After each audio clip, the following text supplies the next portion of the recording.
Hello, my name is John Hawley, and I am principal at the Center for Math and Science in Rock Island, Illinois. I'm Ian Scott, principal at Thomas Jefferson in Milan, Illinois, and we are your MyRock podcast hosts.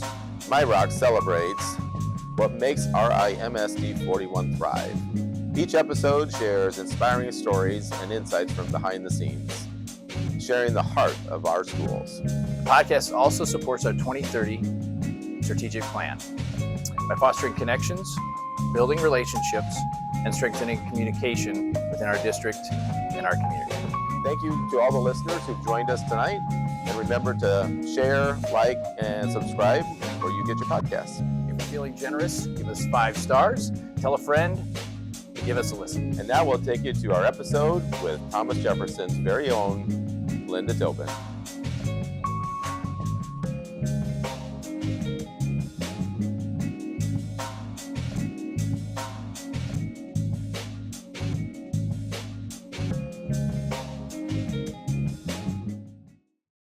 John, how are you doing today? I'm doing great. I'm excited about this episode. You have been talking so much about our guest. I'm anxious to hear more. Well, we're going to get to know a little bit more about Miss Linda Tobin. Linda, thank you so much for being here today. No we problem. really appreciate it. We're going to get to know you a little bit through the next 20, 30 minutes, but it's going to be an awesome conversation. You've got a lot to share. So let's start with, when did you start teaching? I started teaching after graduating from college in 1985. Spent my first year teaching in the Moline School District, teaching special reading classes, but knew I wanted to come back home to Rock Island and knew I wanted a classroom, so resigned from that position, and I've been teaching in the Rock Island Moline School District ever since 1986. 1986. So what was going on? Reagan was president, right? Yes. Oh, I had to think a little bit about that. So Reagan was president in 1986. And where did you begin your teaching career? I know it was in Rock Island. Or where did you begin? My first position in the Rock Island Milan School District was at Hawthorne Irving School, which is now the Rock Island Academy. Mm-hmm. And I taught there for 3 years. I taught first grade, which is my love. Yep. And there is also a connection between where you grew up and where you got your schooling. Is that correct? Yes. So you actually went to... I went to Thomas Jefferson all through kindergarten through 6th grade. Still live a block away from Thomas Jefferson School. Love it. It's my home away from home. I probably spend more time here than I do at home now at this time. So after I taught for 3 years at Hawthorne Irving, I had the opportunity to come to Thomas Jefferson to start a pre-first program and taught that for 3 years. And also when I came back to teach, my mother was the secretary at Thomas Jefferson. She'd been a secretary in the district since she graduated from high school. And so she and I worked together for 11 years. And I bounced around from pre-first to kindergarten to K1, first, second. But most of the years I've been here at Thomas Jefferson, I've taught first grade. And it's been quite a ride. Quite a ride. But being around in the Rock Island Milan School District, you've been able to see some of the ebbs and flows of things and like the cycle of education and that. And, some things definitely come back around. And I know that we've worked together quite a bit on some reading things mm-hmm. and some basics and foundational skills. And I know that you've always been one that's been willing to learn new things. And that's what I really respect about you. There's a lot of great things that you offer to our school, not only the legacy that you've built, and I do want you to talk about that, but also that you do offer a wealth of knowledge. So thank you for that. Thank you. Let's talk about that legacy a little bit. Okay, coming back to Rock Island, back to my home. My parents both are Rock Island graduates, went all through the Rock Island Milan School District. My sister, my 2 nephews, we bleed red and gold. So I hope to bring back to the district what my mom gave in 42 years as a secretary and all those teachers who inspired me here at Thomas Jefferson, Edison Junior High, and the freshman campus at that time was West Campus, and then at Rock Island High School.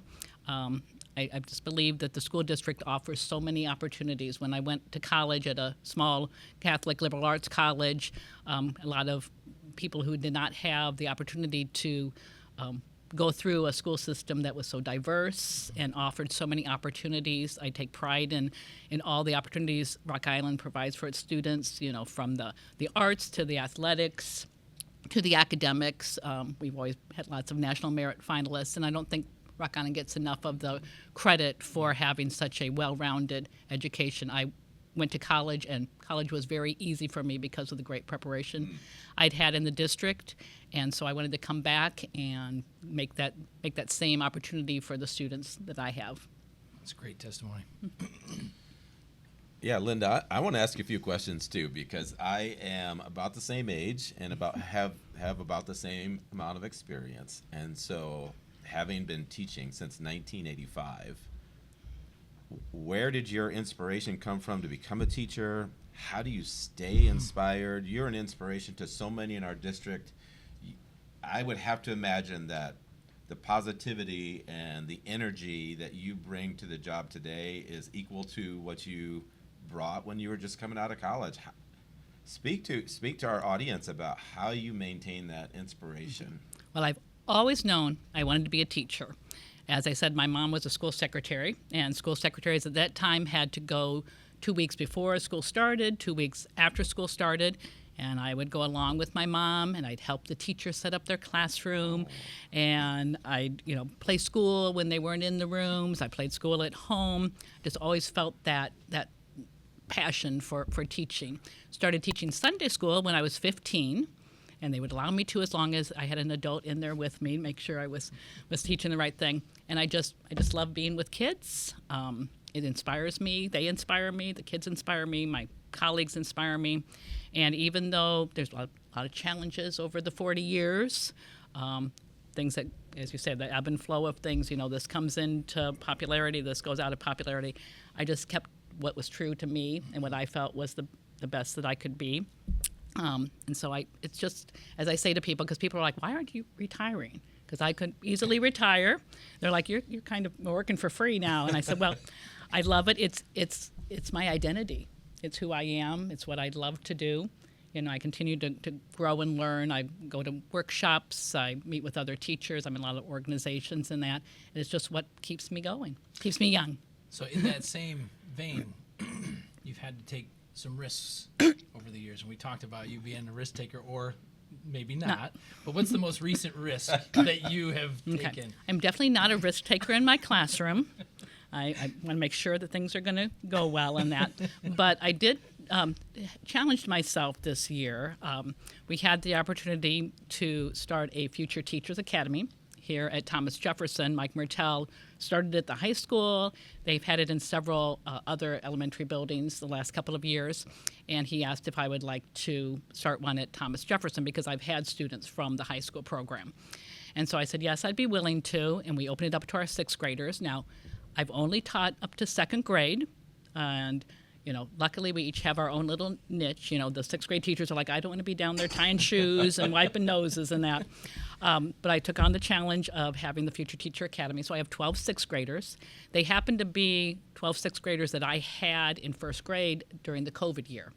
So some of them I had online all the time. Some did come to choose to come in. So they're now in my Future Teacher Academy. And the very first meeting we had, there's a big difference between first graders and sixth graders. I mean, these little quiet first graders are now these sixth graders. They're talking to each other, and you need to put your phone away and that. So it's been a challenge adjusting to that, but it's opened up different opportunities for me to embrace teaching older students. And one more opportunity for continuing the legacy. That's right. Yep, passing that on. Because just saying that there are 12 just in this building that in sixth grade have an inkling that they would like to be an educator, that's huge.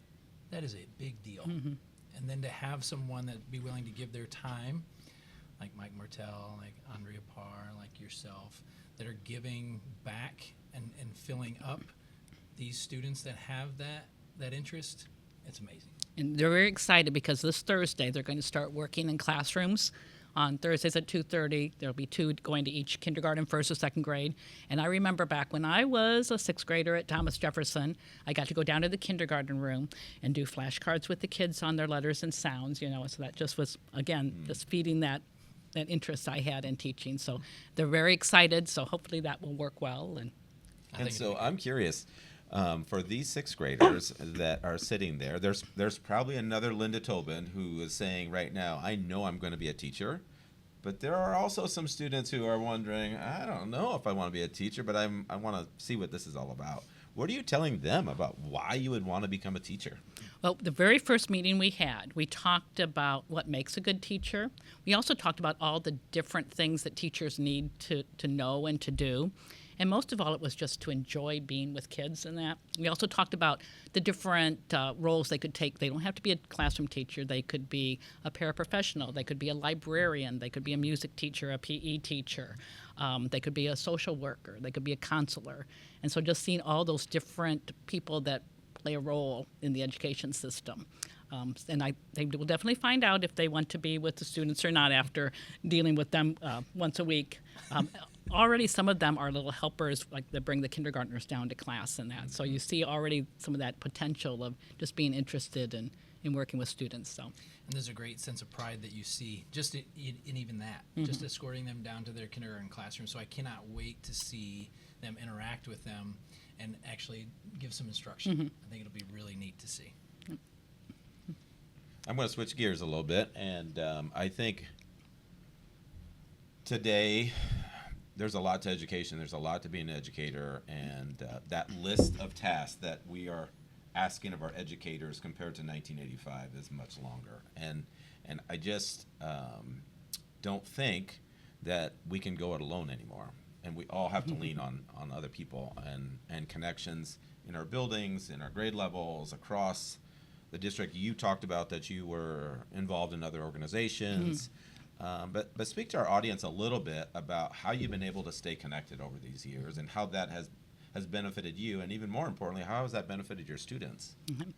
Well, I'm a lifelong learner, so I seek out opportunities, different organizations like the Black Hawk Reading Council that has groups. I belong to a Delta Kappa Gamma group, which is teachers, and we have a lot of professional development opportunities outside of the school district. But also, the heart of my growth is my own team here at Thomas Jefferson. Our K2 team works very closely together. We do a lot of things together. We meet a lot together. And then also we have district-wide grade level cohorts. So I meet with the first grade teachers from throughout the district. We meet monthly, sharing ideas. At first it was very informal. It wasn't even organized by the district. We just met in each other's classrooms or houses even, and just shared ideas. You know, hey, this worked for me and this worked for me. And so I still have ideas I used from teachers in 1986 in the first grade group that we shared ideas from. But that's an opportunity that's kind of designed. And just book clubs, book study groups. I'm in one now that the instructional coaches are doing on creating a calm classroom. And it's perfect for some of the issues I'm dealing with in the classroom today. Just kind of sharing your own stories, sharing your own expertise. Here, you want to try this. You know, this worked for me. It might not work for you. Just, you know, being there for each other and, you know. And being willing to be curious about what might be out there and what could be something that could help you. I know that we've got a curriculum now, so CKLA, that it's really robust. But there are some things that we need to bring in and we need to do to make sure that we're reaching all kids. And I know that that's what I appreciate about you as well, is you're looking for ways that we make sure that we hit every single kid that's in your classroom and beyond.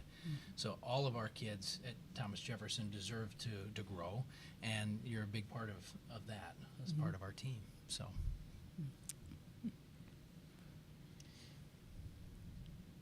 Linda, I looking at the notes you've written to prepare for this, you're probably a teacher. 5 pages, what is it? And the beautiful handwriting. Right. That's first grade for you. You're probably a teacher who has journals, and you've probably written down all these different memories. I'd like to dive into some of those memories because, you know, we don't get into education for the money. We get into it for other reasons, and I'd like to kind of dive in deep so you can share some of that with our audience. But let's stay on the learning and connections. You know, in this day and age, there are resources all around Rock Island that are helping us be successful. And I wonder if you would share, like, a story of a connection to a family, or a connection to a story of a connection to connecting a family with resources, or like, how do you see your role as an educator, and what kind of stories do you have that might inspire some educators? Well, this is not exactly going to the community. But I've had the opportunity over the years. Two things I'm most proud of is leaving a legacy. You mentioned that earlier. I feel like I'm leaving a legacy over these 40 years. There are over a dozen ladies and gentlemen that I taught as first graders or kindergartners who are now teachers and have come back to me. And we've even been at workshops together, or I've had some of their children as students in class too. And so to see that being carried on, is just amazing. Also have a group of 6 students who I had for 3 years, and their families, and they and I became family. I had them as kindergartners in my very first K-1, which was a challenge. Then I had them as first graders in a K-1, and then I had them in second graders as 1-2. And we cried and we cried and we cried after those 3 years together. Now, one of them, their mother, is now our school secretary, because we kind of grew so much and she became our librarian. Now she's our school secretary. And 3 of them are now teachers. But also, I have one of my first grade students, my very first grade class at Hawthorne Irving. 3 years ago, I'm getting my classroom prepared, and I hear, "Miss Tobin?" And I said, "Tanja Mitchell, what are you doing here?" She goes, "My little one's in pre-K." And she was talking about the things we did at Hawthorne Irving. We went on the farm field trip. She goes, "I remember making butter. I remember we went to the farm of your friends." And then I had her son last year as a first grader in that. But as far as connecting families with the community, I am a member of our building FACE team, have been for a number of years, as well as our booster club. And I think we've really tried to make that connection with, we've had family nights where we've connected with family resources. We've involved our Blackhawk Fire Department and our Milan Police Department. We have Crystallonian. When she was here at Thomas Jefferson, she started our food pantry.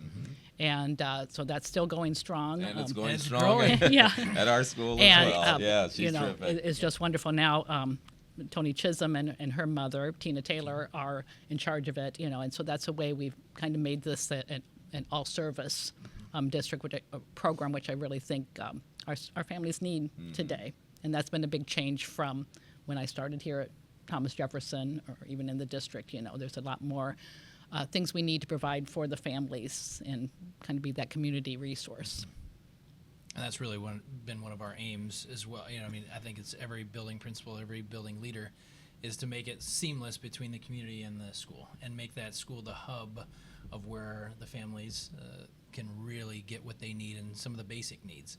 And so it is really neat that now Rickmas has that. Chris has been one of those big proponents. She's brought it, and it's a well-oiled machine.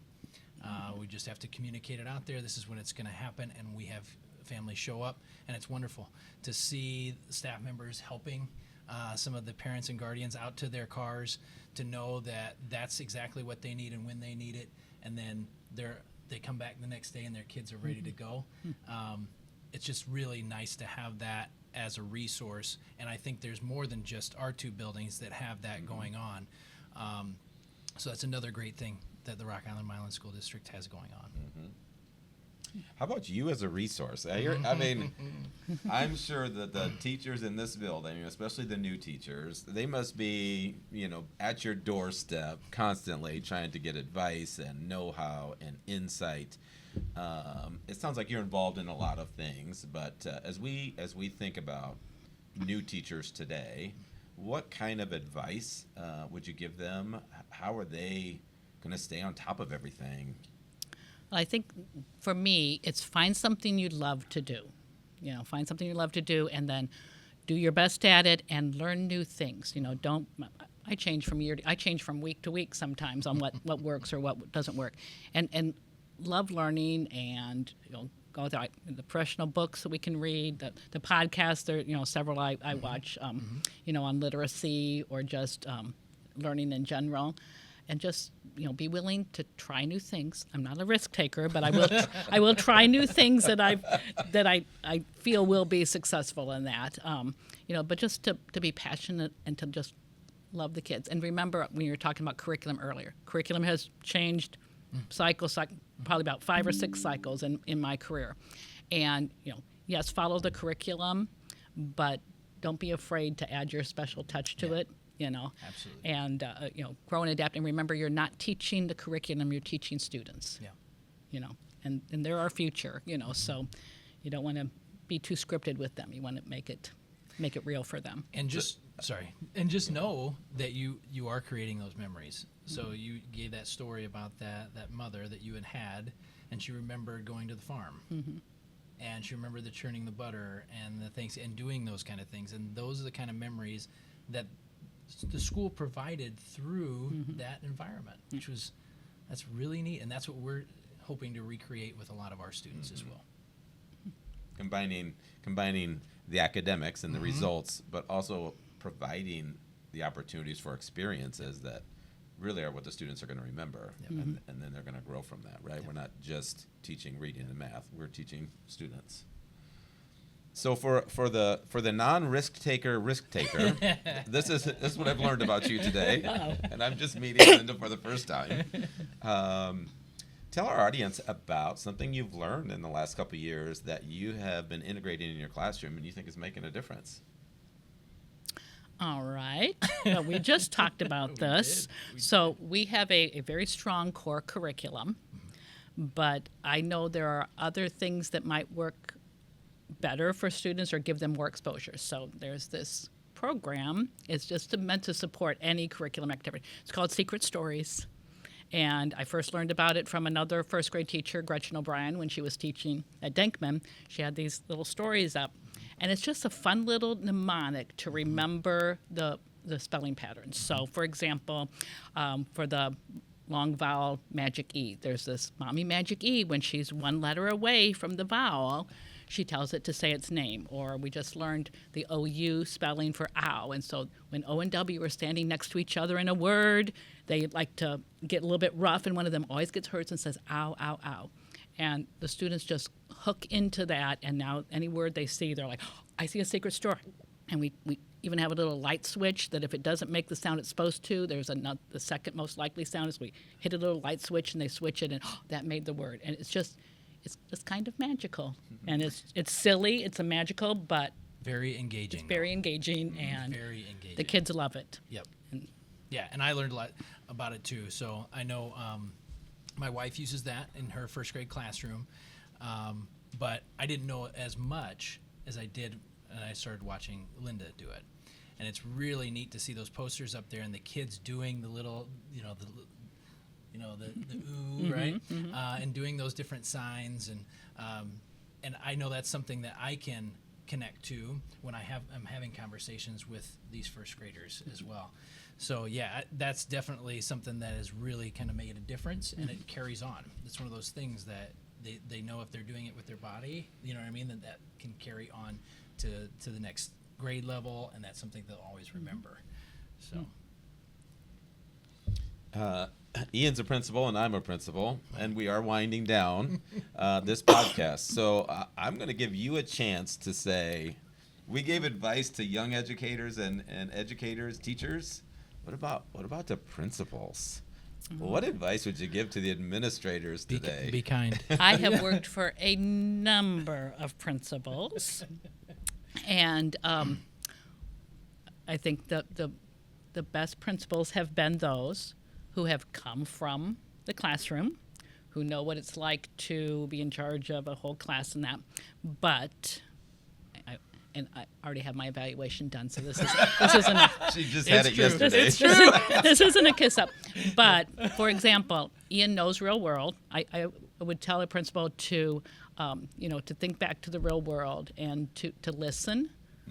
And to listen and to offer support without it being a demand or an expectation. Just offering that support, asking questions about things that might look unfamiliar to you, and just being there and having the teachers back and. How about, I'm going to put you on the spot here, Ian, because you get to be the principal of a teacher who is esteemed in our district. What's it like to be the principal of Linda Tobin? Somebody I'm new to the district and I've heard about. take advantage of it.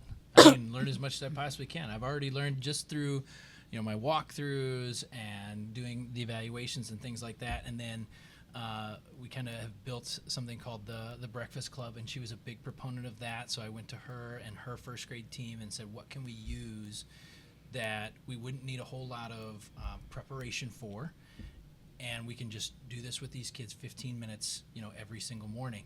And she came up with something. I mean, it was within a couple days. She's like, here, this is. So just looking for guidance in some of those foundational areas, especially in first grade, and the reading foundation, which we know reading right now is across the district. That's something we all want to improve on, every building, and just learning from her.